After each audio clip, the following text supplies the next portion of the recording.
अनुपमा ने एक ही रात में 5 करोड़ रुपए जुटा लिए, रजनी के मुंह पर पैसे मारे और पूरी चोल खरीद ली। जय हिंद दोस्तों। सामने खड़ी रजनी, जिसके सिर पर सत्ता और पैसे का नशा सवार था, उसने अपनी घड़ी की ओर देखा और एक क्रूर मुस्कान के साथ कहा, अनुपमा, रात के 12 बज चुके हैं। सुबह ठीक 6 बजे सूर्योदय के साथ मेरा बुलडोजर इस चोल की ईंट से ईंट बजा देगा। तुम्हारे पास रोने के लिए सिर्फ 6 घंटे बचे हैं।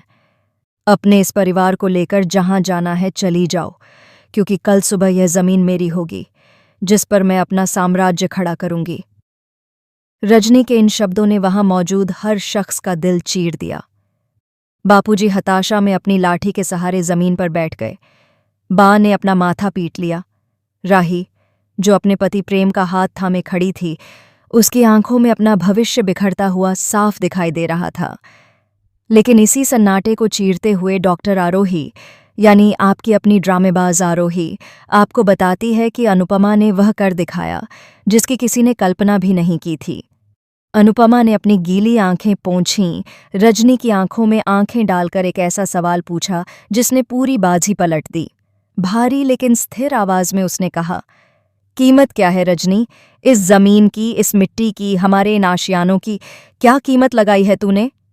रजनी हंसी, एक ऐसी हंसी जो किसी का भी हौसला तोड़ दे। उसने हिकारत से चोल की टूटी दीवारों की ओर इशारा किया और बोली, इसकी कीमत तुम जैसे लोग 7 जन्मों में भी नहीं चुका पाओगे। पूरे 5 करोड़। अगर कल सुबह 6 बजे तक मेरे टेबल पर 5 करोड़ नकद या डिमांड ड्राफ्ट आ गया तो मैं अपनी मशीनें वापस भेज दूंगी, लेकिन मैं जानती हूं तुम्हारी औकात 5,000 की भी नहीं है। यह रकम रजनी ने सिर्फ अनुपमा का मजाक उड़ाने के लिए कही थी। उसे यकीन था कि एक रात में इतना पैसा जुटाना नामुमकिन है, लेकिन उसने भूल कर दी थी। उसने एक मां को चुनौती दी थी, और जैसा कि हम जानते हैं, अनुपमा चुनौती हारना नहीं जानती। रजनी अपनी कार में बैठकर वहां से चली गई, यह सोचते हुए कि जीत उसकी पक्की है। उसके जाते ही अनुपमा ने पीछे मुड़कर अपनी वानर सेना यानी नई पीढ़ी की ओर देखा। वहां परी खड़ी थी, जो फैशन और सोशल मीडिया की दुनिया की रानी है। ईशानी खड़ी थी, जो कानून और तर्क की भाषा समझती है। और अंश खड़ा था, जो हर मुश्किल में चट्टान बनकर साथ देता है।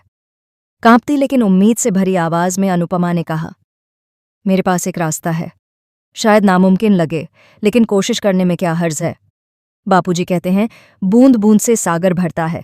आज हम वही सागर भरेंगे। अनुपमा ने परी और ईशानी को पास बुलाया। परी, तू हमेशा कहती है ना कि तेरे फोन में पूरी दुनिया है। क्या आज वही दुनिया हमारी मदद करेगी? क्या हम सबसे मदद मांग सकते हैं? अब तक रो रही परी की आंखों में अचानक चमक आ गई। उसने तुरंत बैग खोला, लैपटॉप निकाला और कहा, दादी, हम क्राउड फंडिंग शुरू कर सकते हैं। ऑनलाइन फंडरेजर में लाखों लोग हैं जो अच्छे काम के लिए दान देते हैं। परी की उंगलियां कीबोर्ड पर दौड़ने लगीं। ईशानी ने लीगल ड्राफ्ट तैयार करना शुरू किया ताकि कोई कानूनी पेंच न फंसे।